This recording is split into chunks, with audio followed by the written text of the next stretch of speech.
Les gars, on voit tellement de trucs tous les jours qu'on fait même plus attention. Moi, c'est une ancienne station électrique que je vois tous les jours depuis mon lieu de travail. Une immense bâtisse en briques rouges avec des fenêtres cassées, qui est entourée d'un vieux grillage complètement rouillé avec des barbelés. Vous savez, tout en haut, il y a des barbelés tout autour. Et un énorme portail avec un cadenas qui doit faire 10 kilos le truc, mais il est vraiment énorme. Vraiment, l'ambiance de ce lieu, elle est pesante, elle est lugubre. Je le vois tous les jours devant mon lieu de travail et tous les jours, ça m'angoisse ce lieu. Je sais pas ce qu'il y a, mais c'est vraiment angoissant. Et puis un jour, comme à mes habitudes, je rentrais du taf, il devait être 17h. Et quand je passe devant, j'entends un cri. Mais un cri qui n'est pas d'une machine, qui n'est pas humain, qui n'est pas animal. J'entends un cri qui a duré à peine une seconde. Et quand j'entends ce cri, je commence à regarder un peu la station électrique. Je regarde à droite, à gauche.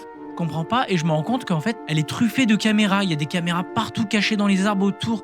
Mais vraiment des caméras partout. Et le soir venu, moi sur mon ordinateur, j'essaie de trouver c'est quoi cette station. Je tape le nom de ma ville, le nom de la station. Et il y a rien, il y a pas d'infos claires. Il y a des théories, des gens ils font des théories dessus. Et il y a aucune info qui est claire. Juste il y a marqué fermé définitivement, mais il y a aucune autre info. Et le lendemain matin, je passe devant et je vois il y a un agent de sécurité. Moi comme d'habitude, je regarde la station et tout, mais je me dis je vais aller demander à l'agent de sécurité c'est quoi cette station. Peut-être qu'il en sait plus. Et quand j'arrive, je lui demande. Même lui, il ne sait pas. Il m'a dit il doit juste surveiller l'entrée et c'est tout. On lui donne pas plus d'informations. Il est payé à surveiller l'entrée et il a aucune information sur ça. Donc lui il fait son boulot mais il sait pas pourquoi. Bon moi vous me connaissez, je suis un passionné d'urbex. Quand je vois un lieu comme ça, je suis trop excité, j'ai envie d'y aller. Le soir même, je rentre du boulot, j'attends qu'il soit vers 23h minuit, je m'habille, je me prépare pour aller en urbex, je prends mon sac à dos, ma lampe torche, ma caméra, tout comme d'habitude. Je commence à tourner autour du site et j'essaie de repérer les caméras et je repère les agents de sécurité. Et là, je vois au bout d'un, il y a le grillage, il est un peu penché. Donc je me dis, je vais peut-être pouvoir escalader par là. Je monte, j'arrive à escalader, je pose un pied par terre, il y a une alarme qui se met à gueuler dans tout le site, mais j'ai jamais vu ça. Moi je commence à paniquer, je regarde à droite à gauche un endroit où je peux me cacher, je tape un sprint, je vois un conteneur qui est un peu ouvert, je me mets dedans, je ferme la porte. Et là j'entends 20 minutes et j'entends il y a des gardiens qui cherchent partout dans tous les sens, ils courent à droite à gauche. Moi je suis en stress, je tiens la porte, je dis mais pourvu que personne vienne. Et j'entends des chiens qui reniflent partout, des gens qui courent, j'entends comme s'ils prenaient des armes et tout, vraiment je suis en panique totale. Et au bout de 20 minutes l'alarme elle s'est arrêtée. Mais moi je suis quand même resté un petit peu plus longtemps, je suis resté 30 minutes dans le conteneur. Et au bout d'un moment j'ouvre et là c'est parti, je commence à regarder pour rentrer dans le bâtiment. Je regarde, je vois des énormes cheminées en briques rouges, je vois il y a des projecteurs partout. J'essaie de trouver une entrée mais tout est super bien barricadé, les portes elles sont barricadées avec des barres en fer, tout est muré. J'essaie de trouver une entrée et sur une des cheminées je regarde comme ça en haut et je vois il y a une petite entrée. Je dis je vais peut-être pouvoir me faufiler là-bas mais c'est chaud, faut que je monte sur la cheminée, vous voyez. Et moi j'ai l'habitude de faire des trucs comme ça en urbex donc ça me fait pas vraiment peur et je me lance. Je commence à monter sur le toit,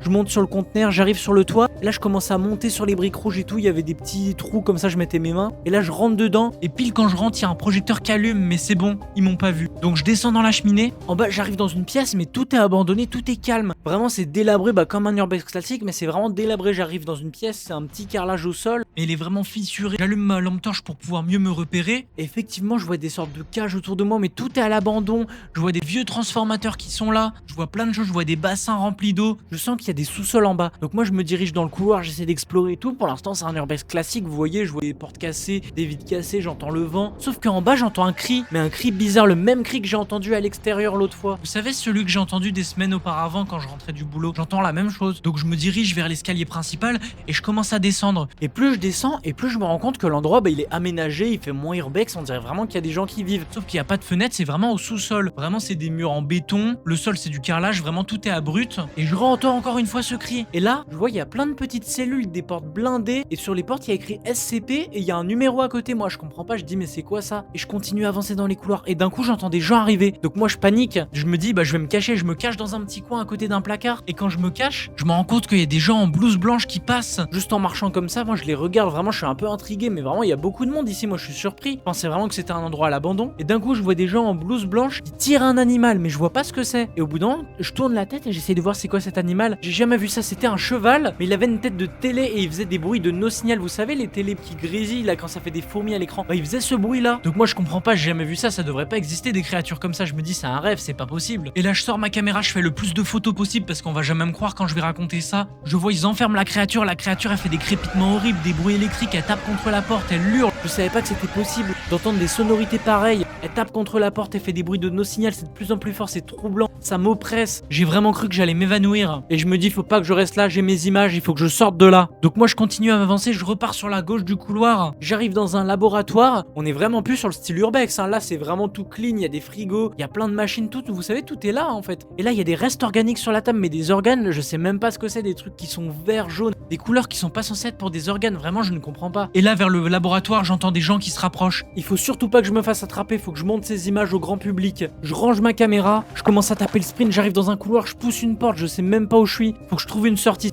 Cours dans un couloir, je revois un vieux escalier, je remonte, ça ressemble plus à un style urbex. J'essaie de trouver par où je suis rentré, je vois cette cheminée, je monte, il y avait une petite échelle, je monte dedans, je sors par là, l'alarme elle se remet à gueuler mais un truc de fou. Mais là pas le choix, j'ai pas envie d'attendre, je cours, je ressaute par où je suis rentré, je cours jusqu'à chez moi, je branche la caméra à mon ordinateur, j'essaie de voir les images. Sauf que quand je regarde les images, un écran blanc, on ne voit rien sur les photos, juste un écran blanc. C'est blanc comme si la photo elle avait bugué, comme si ça faisait un flash. J'essaie d'appeler des amis, je raconte l'histoire mais personne ne me croit, j'ai aucune preuve à l'appui. On me dit juste que c'est une centrale électrique et que ça a été surveillé parce que c'est dangereux, parce qu'ils peuvent avoir encore de l'électricité. Moi je suis frustré parce que je sais ce que j'ai vu, j'ai envie d'y retourner, mais j'ai peur en même temps. C'était super dangereux, l'alarme et tout. Et depuis ce jour-là, à chaque fois que je passe devant cette station électrique, j'entends encore ces cris et je sais très bien ce que c'est. Et voilà les amis, c'est la fin de cette histoire. J'espère que ça vous aura plu. N'hésitez pas à me dire des théories en commentaire, à raconter vos propres histoires que je pourrais peut-être raconter dans des vidéos, à vous abonner et à lâcher un gros like. Au revoir.